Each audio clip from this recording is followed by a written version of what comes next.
Hello, my name is Sarah, and today I'm going to be talking to you about 5 common problems for Spanish language learners.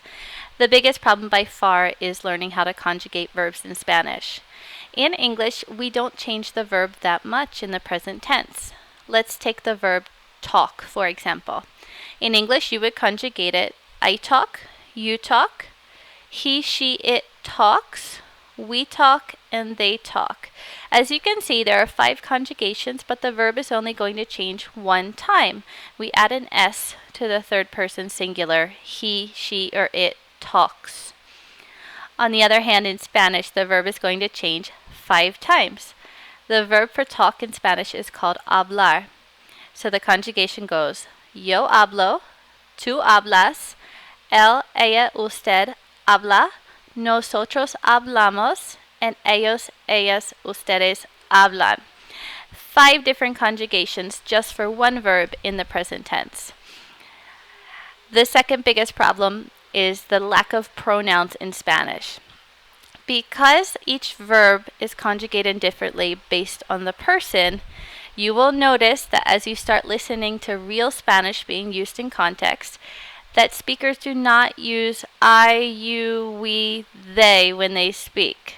For example, you probably learned how to say I speak Spanish by saying yo hablo español. I speak Spanish. But if you talk to a native speaker, they will most likely omit the pronoun and only say hablo español. And that's because the verb is already communicating the pronoun for you. The third problem is going to be your irregular verbs.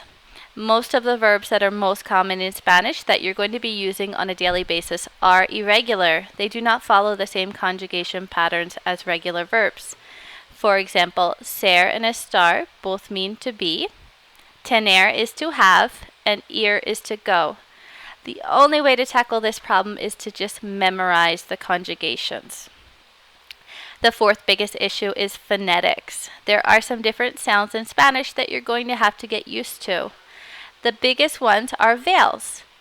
In Spanish, the A has one sound. A is going to have a soft ah sound, like hablar, whereas the E is going to have that strong A sound, like leer, to read. And finally, I is going to have an E sound, like vivir, to live. And finally, the last common problem is expressions that we use with different verbs. For example, the verb tener, which means to have, is used with many expressions that we would use to be in English. For example, instead of saying I am cold, in Spanish you're going to say I have cold. Tengo frío. You're also going to say I have 30 years.